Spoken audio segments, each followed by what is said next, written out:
আসসালামু আলাইকুম।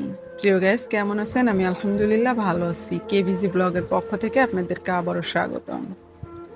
আজকে চলে এসেছি এমন একটি জায়গায় যার শোকে শোকাহত পুরো বাংলাদেশ।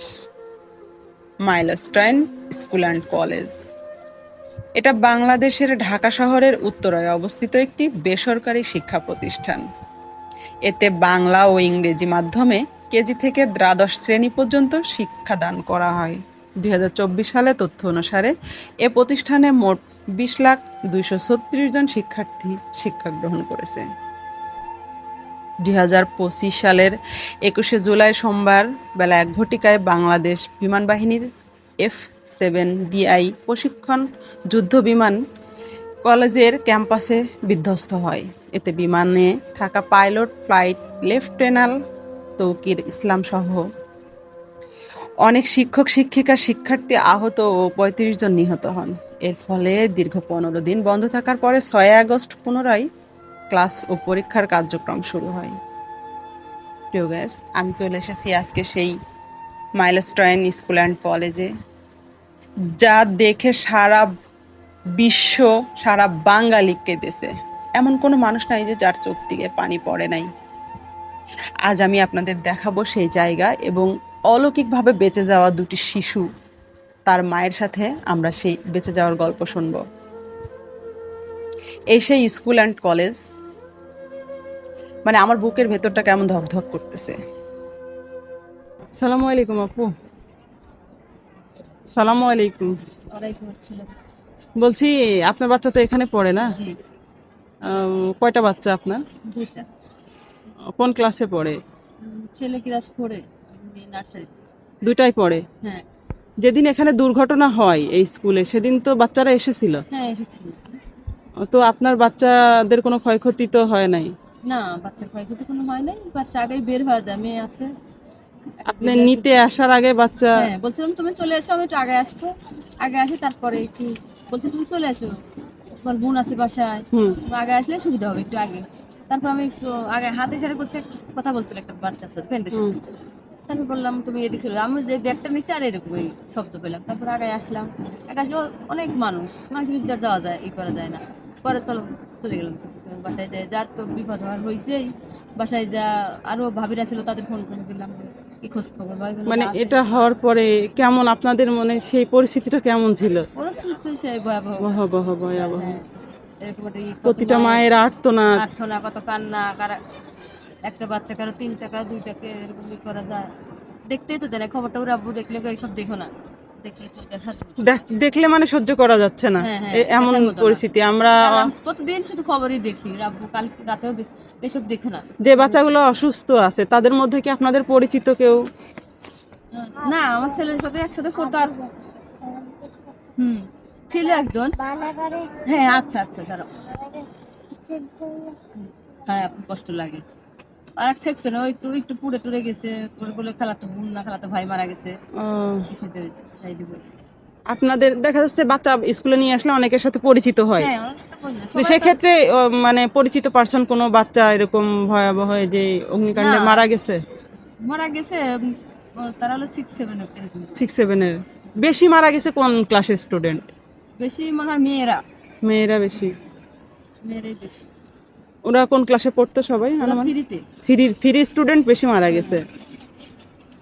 3-4-এও আছে মনে হয়। নেশায় খুঁজে যারা কোচিং টোচিং করতো, হুম, হুম, আর হুম। যার গার্জেন আসতে দেরি হয়, আমারও আর দেরি মানে হয়। আর যদি আধা আধা ঘন্টা 20 মিনিট হ্যাঁ, পরে ঘটনাটা ঘটতো হ্যাঁ, তাহলে কোনো বাচ্চার কোনো হ্যাঁ, ক্ষয়ক্ষতি আর হতো না। না হতো না, প্রায় চলে যেত। তো যেখানে ক্ষয়ক্ষতিটা হয়েছে, যেখানে বিমানটা পড়ছে সেই জায়গায় কি যেতে দেয় না এখন? না, এখন যেতে চাই না। ওটা বন্ধ করে রাখছে। হ্যাঁ, বন্ধ করে দিয়েছে। স্কুল কর্তৃপক্ষ কোনো এটার দায় নাই? নাই, স্কুল কর্তৃপক্ষ আমি বলতে পারি না অতটা আমি। নাই, নাই। উম, ওখানে একেবারে ইয়ে আটকে দিছে। হ্যাঁ, ওদিকে আর ক্লাস হচ্ছে না? না ওদিকে আর ক্লাস হচ্ছে এখন ওই 7তলা ভবন। ও আচ্ছা, এই এই এই 7 তলা ভবনেই ক্লাসগুলো হচ্ছে এখন? ও, এখানে কি আগে ক্লাস হতো না? জানি না অতটা আমি, এদিকে ক্লাস হচ্ছে এদিকে খবরই ও নেই। মানে এদিকে আর এরিয়াটা তো অনেক বড়। হ্যাঁ, এরিয়া তো অনেক বড়। তো আপুর বাসা কি এখানেই, উত্তরাতেই? না, নয়নগর, হ্যাঁ উত্তরাতেই। এখানে লেখাপড়া করানোর খরচ কেমন? খরচ খুব ভালোই। ব্যয়বহুল খরচ। হুম, সেক্ষেত্রে স্কুলের সার্ভিস কেমন, মানে দায়িত্ব কর্তব্য? আচ্ছা, ভালোই। এখন শুনতে শোনা যাচ্ছে যে গার্জিয়ান পক্ষকে চাপ দেওয়া হচ্ছে স্কুল থেকে, যে যাতে করে এই ঘটনাটাকে নিয়ে কোনো মানে বেশি ইয়ে না করে, কাপঝাপ না করে। গার্জেনরা তখন বাচ্চা মারা গেছে করবেই, করবে, কিন্তু হ্যাঁ। এটা নাকি অতটা স্কুল, তো আমি জানি না। এই আর কি। তো যাই হোক, আপুকে ধন্যবাদ আমাদের সাথে কথা বলার জন্য। এতক্ষণ আমরা শুনে নিলাম অলৌকিকভাবে দুটো বাচ্চা বেঁচে যাওয়ার গল্প। এবার আমরা সেই জায়গা দেখে নিব যেই জায়গায় এই বিমানটা ধস্য হয়েছে, দুর্ঘটনাটি ঘটেছে যেখানে, আমরা সেই জায়গায় একটু দেখে নেব। প্রিয় গাইস, আমি কিন্তু সেই জায়গায় যাচ্ছি, আর এটা কিন্তু পুরো আপনার বড় বেড়া দেওয়া, যে টিন দিয়ে ঘেরাও করে দিয়েছে, কোনো সাধারণ মানুষকে এখানে ঢুকতে দেওয়া হচ্ছে না, এবং যেই শিশুগুলা নিহত হয়েছে তাদের ব্যানারটা পর্যন্ত স্কুল প্রতিষ্ঠান ঢেকে দিয়েছে।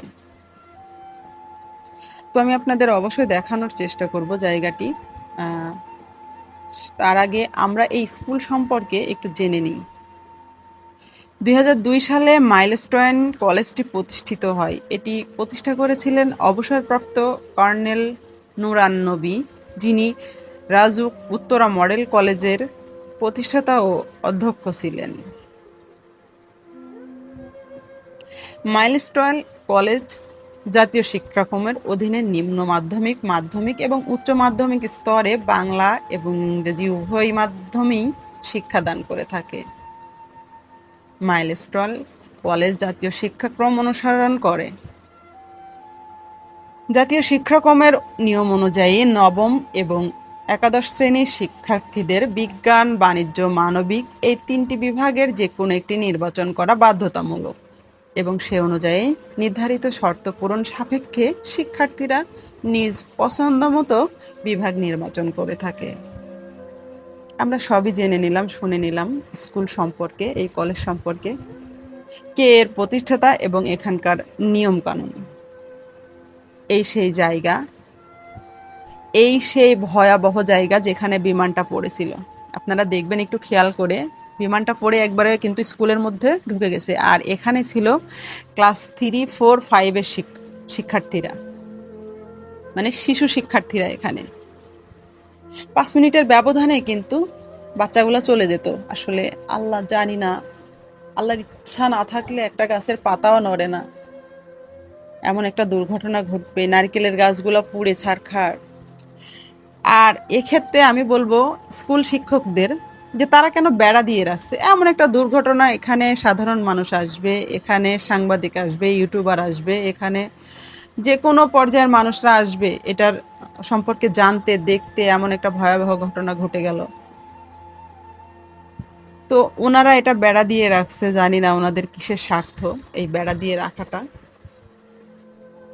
আমি বুঝতে পারতেছি না। আসলে বেড়া দিয়ে রাখার কোনো কারণই নেই, ঘেরাও করে রাখছে, হয়তো বা এটা ভেবে ঘেরাও করে রাখছে আরো বাচ্চারা আতঙ্কিত হবে নাকি, জানি না। তো এমন ঘটনা, মানে দম বন্ধ হয়ে আসছে এই কথাগুলো বলতে গেলে। এমন ঘটনা 71, 52, 24, এগুলা আসলে 24টা আমাদের চোখের সামনে ঘটে গেল, তবুও দেখতে পাইনি। দেখতে না পাওয়া বলেই সোশ্যাল মিডিয়ায় যতটুকু দেখছি। তো এমন একটা দুর্ঘটনা, এমন ভয়াবহ দুর্ঘটনা, এটা মানে সাধারণ কোনো দুর্ঘটনা নয়, এটা একটা ভয়াবহ দুর্ঘটনা, যে কলিজাটা মনে হচ্ছিল যে ভেতর থেকে কেঁপে কেঁপে উঠতেছিল, যে দেখতে পারতেছিলাম না। এখনো পড়ে আছে সেই এখানকার শিক্ষার্থীদের জুতা স্যান্ডেল। এই যে দেখেন, এটা দেখে আমার বুকের ভেতরটা আরো মোচড় দিয়ে উঠছে। এখনো কিন্তু সেইভাবে পড়ে আছে একই স্থানে। তো এভাবেই শেষ হয়ে গেল কিছু নিষ্পাপ জীবন, আর হয়তো ফিরে আসবে না কখনো। তো আমরা সতর্কতা আমাদের বাংলাদেশের কোনো মানুষের মধ্যে নেই, না আছে আমার মধ্যে, না আছে যারা বড় বড় পর্যায়ে আছে তাদের মধ্যে। সতর্কতা থাকলে দুর্ঘটনা হলেও ক্ষতিগ্রস্ত কম হয়। প্রিয় গ্যাস, এই ছিল আমাদের আজকের ভিডিও। সবার কাছে কেমন লাগলো অবশ্যই কমেন্টে জানাবেন। আর হ্যাঁ, সবাই আমার চ্যানেলটিকে সাবস্ক্রাইব করে নেবেন আপনাদের পাশে থাকা বেল আইকনটি বাজিয়ে। সবাই ভালো থাকবেন, সুস্থ থাকবেন।